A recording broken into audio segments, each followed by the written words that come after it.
নমস্কার বন্ধুরা। তো পশ্চিমবঙ্গে বর্তমানে দুর্নীতি এমন একটা চরম পর্যায়ে পৌঁছে গেছে যেটা নিয়ে আলোচনা করাটাই বৃথা। কেন এই কথাটা আমি বললাম? কারণ আজকে যারা যারা এই ভিডিওটা দেখছো অতি অবশ্যই তোমরা বেশিরভাগ অ্যাসপিরেন্ট হয়ে থাকবে, যে কোনো কম্পারেটিভ এক্সামের জন্য প্রস্তুতি নিচ্ছ কিংবা এক্সাম দিচ্ছ। বেশিরভাগ ছেলে মেয়ে তারাই এই ভিডিওটা দেখছো। কেন আমি এই কথাটা বললাম? কারণ গত 16 এবং 17 মার্চ একটা কম্পারেটিভ এক্সাম ছিল, যেটা হচ্ছে WBPSC বোর্ড কন্ডাক্ট করে থাকে, অর্থাৎ west Bengal public service commission board এই এক্সামটা কন্ডাক্ট করে থাকে। সেটা হচ্ছে food SI exam, food sub ইন্সপেক্টরের একটা এক্সাম ছিল। 2 দিন ধরে এক্সামটা চলার কথা, 16 এবং 17 মার্চ। টোটাল 6টা শিফটে এক্সামটা হয়েছে, 3টে করে শিফট, 2 দিনে টোটাল 6টা শিফটে কিন্তু এক্সামটা WBPSC বোর্ড কন্ডাক্ট করেছে। বাট এক্সামটা স্টার্ট হওয়ার আগেই কোশ্চেন পেপার, অ্যান্সার কি বিভিন্ন গ্রুপে, বিভিন্ন হোয়াটসঅ্যাপ গ্রুপে, বিভিন্ন ফেসবুক পেজে, বিভিন্ন টেলিগ্রাম চ্যানেলে কিন্তু অলরেডি লিক হয়ে গেছে, ভাইরাল হয়ে গেছে। বাট কমিশন তাদের নোটিফিকেশনে একদম বড় বড় করে লিখে দিয়েছিল, উল্লেখ করে দিয়েছিল যে কোন শিফটেরই কোশ্চেন পেপার এক্সাম দেওয়ার পরে, মানে যারা অ্যাসপিরেন্ট রয়েছে, যারা ক্যান্ডিডেট রয়েছে, যারা এক্সামটা দিচ্ছে, তারা কিন্তু এক্সাম হল থেকে যে কোশ্চেন পেপার সেটা কিন্তু বাইরে আনতে পারবে না, যেহেতু শিফটে এক্সাম, সেই কারণে। তো এটা কিন্তু কমিশন একদম ভালো করে উল্লেখ করে দিয়েছিল। বাট তার সত্ত্বেও যেহেতু এটা পশ্চিমবঙ্গ, সেই কারণে কোশ্চেন পেপার বাইরে চলে এলো। এবং তোমরা যারা আদার অন্য কোনো মানুষ এই ভিডিওটা দেখছো, তোমরা শুনলে অবাক যাবে যে এখানে টোটাল যে শূন্য পদ, মানে যতটি ভ্যাকান্সি বেরিয়েছিল টোটাল হচ্ছে 480টি। লাস্ট ভ্যাকান্সি বেরিয়েছিল 2018 সালে, সেখানে 900 সামথিং কিছু একটা শূন্য পদ ছিল। তারপরেও 5 বছর কেটে যাওয়ার পর 2023 সালে আবারও ফুড এসআইয়ের যে নোটিফিকেশন সেটা বার করে, এবং এখানে শূন্য পদের সংখ্যা ছিল মাত্র 480টি শূন্য পদ। এবং এখানে ফর্ম ফিল আপ করেছিল টোটাল 13 লক্ষেরও বেশি ছেলে মেয়ে। তো একটা চাকরি পাওয়া, একটা সিটের জন্য কত ছেলে মেয়ে লড়াই করছে, দিন রাত পরিশ্রম করছে, যাতে বাবা মায়ের মুখে হাসি ফোটে, বাবা মায়ের স্বপ্ন পূরণ করতে পারে, নিজের স্বপ্নটাকে পূরণ করতে পারে, ভালোভাবে বাঁচতে পারে।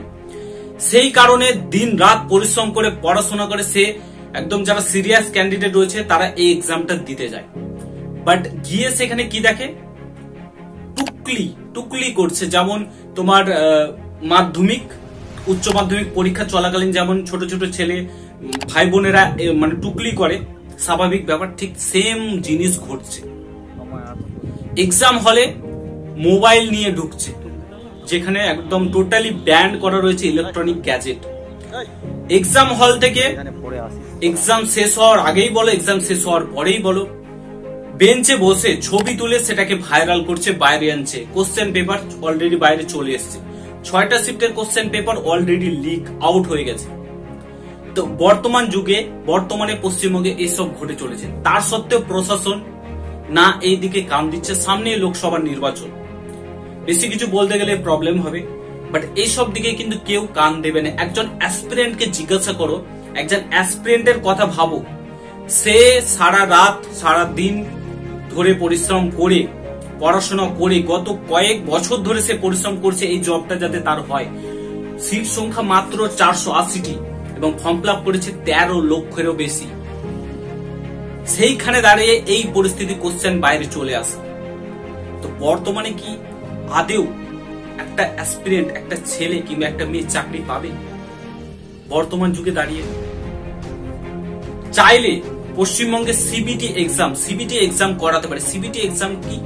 কম্পিউটার বেসড টেস্ট, অর্থাৎ কম্পিউটারে এক্সাম। লাইক তোমার এসএসসি বলে যে কেন্দ্রের যে এক্সাম করা, এসএসসি স্টাফ সিলেকশন কমিশন, তারা সিবিটি এক্সাম নিয়ে থাকে।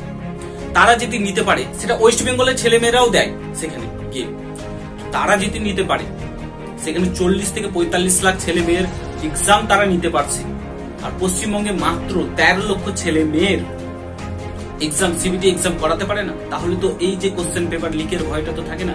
অ্যাসপিরেন্টদের যতটাই শূন্যপদ দেওয়া হোক না কেন, 480 থেকে যতটা এরও কম দেওয়া হোক, তারা তো অ্যাকচুয়ালি লড়ে চাকরিটা পাক, এইটুকুন তো আমরা আশা করতেই পারি। যারা যারা এই ভিডিওটা দেখছো, রিকোয়েস্ট রইল ভিডিওটাকে প্রচুর পরিমাণে ভাইরাল করো, শেয়ার করো, যাতে প্রত্যেকের কাছে ভিডিওটা পৌঁছায়। আর আমি বলে রাখি, এই নিয়ে একটা ব্যবস্থা হচ্ছে, আশা করছি ভবিষ্যতে তোমাদের জন্য কিছু একটা হবে, দেখা যাক কি করা যায়। তো খুবই একটা দূর অবস্থা একজন অ্যাসপিরেন্টের মনে, একজন যে পরিশ্রম করে পড়াশোনা করে সে গেছে এক্সাম হলে পরীক্ষা দিতে, তার মনে এখন বর্তমানে কি ঘটছে। আবার কেউ যদি বলতে যাচ্ছে যে তুমি কেন এক্সাম হলে মোবাইল নিয়ে ঢুকেছিলে, তাকেই ভয় দেখানো হয়েছে। সত্যি এটা আমাদের পশ্চিমবঙ্গ বলেই সম্ভব, বলার কিছু নেই। ভিডিওটা আমি এখানেই সমাপ্ত করছি। যদি কোনো ভুল ভ্রান্তি কিছু বলে থাকি তো আমাকে ক্ষমা করে দেবেন। দেখা হচ্ছে আরো একটি নতুন ভিডিওতে খুব শীঘ্রই। এরকম টপিকে ভিডিও পেতে চাইলে একটা অবশ্যই লাইক করেন, ভিডিওর কমেন্ট বক্সে জানাবে এবং চ্যানেলটাকে অবশ্যই সাবস্ক্রাইব করবে। দেখা হচ্ছে নতুন ভিডিওর সাথে।